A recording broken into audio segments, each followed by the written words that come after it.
Bihar UP के लोगों के लिए तो बहुत निंदा करने वाली बात है।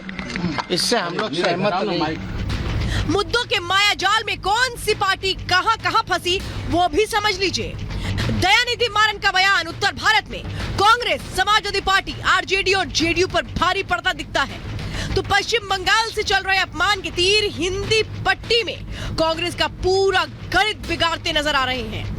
यूपी के दलित वोट में सेंधमारी की कोशिश भी समाजवादी पार्टी के लिए गले की फांस बन चुकी है। माना जा रहा है कि कुछ राज्यों या जातियों को साधने की नीति में इंडी गठबंधन बुरी तरह उलझ चुका है और बीजेपी को न केवल बड़ा मौका मिल गया है बल्कि बड़ी माइलेज भी हाथ लग गई है। तृणमूल कांग्रेस वाले ममता जी की दम पे, कल्याण बनर्जी हो या कोई भी हो, अहंकार उनकी चरम पे है। अगर देश की संवैधानिक पद में बैठे हुए लोगों को ऐसे मजाक उड़ाएंगे, प्रजातंत्र में उनको कभी भी जनता माफ नहीं करेगी। असल में खुद कंफ्यूज है समाजवादी पार्टी और जातीय आधार पर कोई सम्मेलन नहीं करना चाहिए। नीतीश कुमार अपने क्या काम कर रहे हैं? बिहारी आज तमिलनाडु में बदनाम हो रहे हैं। उनकी हिम्मत हुई कि एक बार डीएमके के लोगों से बात करें। रोज बिहार की इज्जत कम हो रही है। बीजेपी के सवालों और नेताओं के बयान पर भले ही इंडी के बड़े नेताओं ने चुप्पी साध ली हो, लेकिन आचार्य प्रमोद कृष्णम खुलकर बोल रहे हैं। इंडी गठबंधन से सवाल पूछ रहे हैं।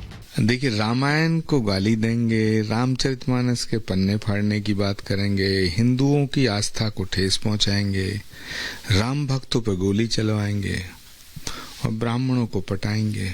इससे ज्यादा इस समाज की राजनीति की विडंबना क्या हो सकती है। माना जा रहा है कि जैसे जैसे 24 का दंगल नजदीक आएगा, वोट बैंक के हिसाब से इंडी गठबंधन में मुद्दों का टकराव और ज्यादा बढ़ेगा, क्योंकि जीत के लिए हर पार्टी अपने दांव चलेगी और ये दांव दूसरे दलों का खेल कितना बिगाड़ेंगे देखना होगा। Bureau report, Republic Bharat. तो एक तरफ इंडी गठबंधन जाति और मुद्दों के जाल में उलझता हुआ नजर आ रहा है और दूसरी तरफ बची हुई परेशानी या बचा हुआ खेल मोदी की रणनीति ने बिगाड़ दिया है। अब यही कारण है कि कंफ्यूज इंडी गठबंधन ये नहीं समझ पा रहा है कि उससे मुद्दे और उससे समीकरण अपने सहयोगी दलों के हिसाब से तैयार करने हैं या फिर मोदी के चल रहे वाणों के बचाव में तैयार करने हैं। देखिए रिपोर्ट।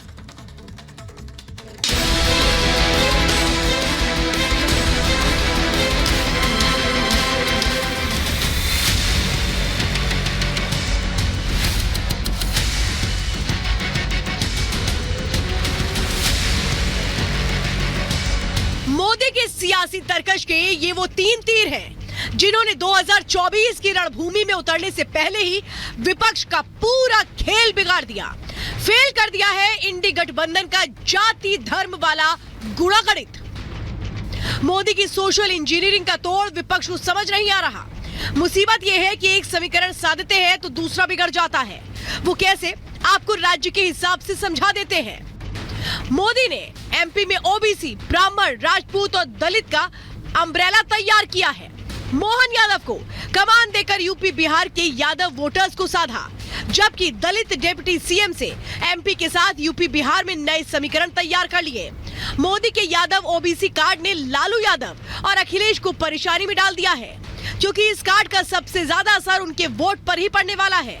हरियाणा में भी यादव वोटर पर इसका असर पड़ना तय है। अब राजस्थान से मोदी की नई सियासत को समझिए। राजस्थान में भी मोदी ने नई टीम के जरिए विरोधियों का खेल बिगाड़ने में कसर नहीं छोड़ी। राजस्थान में सवर्ण, दलित और महिला का कॉम्बिनेशन तैयार किया गया। ब्राह्मण सीएम बनाकर हरियाणा में कांग्रेस की चिंता बढ़ा दी, तो यूपी के सवर्ण वोटर्स को भी बड़ा सियासी संदेश दिया।